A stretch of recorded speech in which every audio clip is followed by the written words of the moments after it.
கிறிஸ்துவுக்குள் பிரியமானவர்களே, இந்த ஆசீர்வதிக்கப்பட்ட ஜனவரி மாதம் 5ஆம் நாளிலும் தினமொரு இறைவாக்கின் வழியாக உங்கள் ஒவ்வொருவரையும் சந்திப்பதில் மிக மகிழ்ச்சி.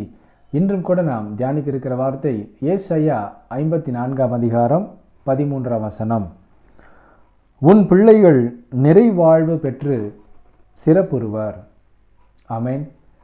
கிறிஸ்துவுக்குள் பிரியமானவர்களே, நமக்கென்று ஒரு குடும்பம், மனைவி, பிள்ளைகள், பெற்றோர் என்று ஒவ்வொரு குடும்பத்தையும் ஒரு குட்டி திருச்சபையாகத்தான் கடவுள் பார்க்கிறார். அந்த குட்டி திருச்சபையிலே அழகான அலங்கரிப்பாக கடவுள் பிள்ளைகளை நமக்கு கொடுத்திருக்கிறார். ஆமென். அந்த பிள்ளைகள் நிறைவாழ்வு பெற்று சிறப்புறவே நாம் ஒவ்வொரு நாளும் ஓடிக்கொண்டிருக்கிறோம். அவர்களுக்காக நாம் சம்பாதிக்கிறோம், அவர்களை நல்ல ஸ்கூலில் காலேஜில் படிக்க வைக்கிறோம், நல்ல வேலைக்கு எப்படியாவது அனுப்ப வேண்டும், நல்ல பிள்ளைகளுக்கு மனமுடித்து கொடுக்க வேண்டும் என்று நம்முடைய ஒவ்வொரு நாளும் நம்முடைய பிள்ளைகளுக்காகத்தான் நாம் செலவழித்து கொண்டு இருக்கிறோம். ஆமென். எல்லாவற்றிலும் மேலாக கடவுள் நம்மை பார்த்து சொல்லுகிறார், உங்கள் பிள்ளைகள் நிறைவாழ்வு பெற்று சிறப்புறுவர் என்று சொல்லுகிறார். ஆம் கிறிஸ்துவுக்குள் பிரியமானவர்களே, அப்படியானால் நாம் நம் பிள்ளைகளை பற்றி கவலைப்படுவதற்கு பதிலாக, அவர்களுடைய எதிர்காலம் எப்படி ஆகுமோ என்று அச்சமுறுவதற்கு பதிலாக, கடவுளின் கரங்களிலே ஒவ்வொரு நாளும் நம் பிள்ளைகளை ஒப்பு கொடுத்து ஜெபித்தால் போதும், அவர் அவர்களுடைய எதிர்கால வாழ்வை ஆசீர்வதிப்பார்.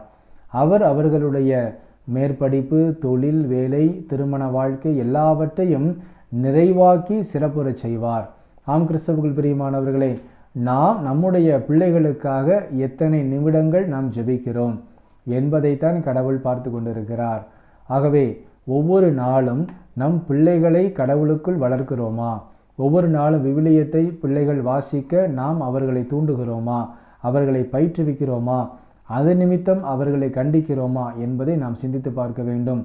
நாம் நம்முடைய கடமைகளில் இருந்து விலகிவிட்டு, என்னுடைய பிள்ளை செல்ஃபோன்லேயே விளையாண்டுக்கிட்டே இருக்கா, என்னுடைய பிள்ளை தருதலையாக சுற்றிக்கிட்டே இருக்கா, என்னுடைய பிள்ளை படிக்க மாட்டான், ஸ்கூலுக்கு போக மாட்டான், காலேஜுக்கு போக மாட்டான் என்று மற்றவர்களிடம் நம்முடைய குறைகளை மாத்திரமே சொல்லி கொண்டிருக்கிறோம். நம்முடைய பிரச்சனைகளை மாத்திரமே சொல்லி கொண்டிருக்கிறோம். அந்த பிரச்சனைகளுக்கு தீர்வை கடவுள் நமது கரங்களில் கொடுத்திருக்கிறார்.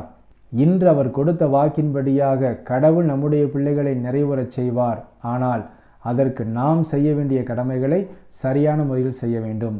ஆம் கிறிஸ்துவுக்குள் பிரியமானவர்களே, இந்த வார்த்தையை இன்று நம் உள்ளத்திலே பதிப்போம். இதுவரை நம்முடைய பிள்ளைகளுக்காக நாம் ஜெபிக்காமல் இருந்தால் இன்று முதல் நீங்கள் ஜெபிக்க தொடங்குங்கள்.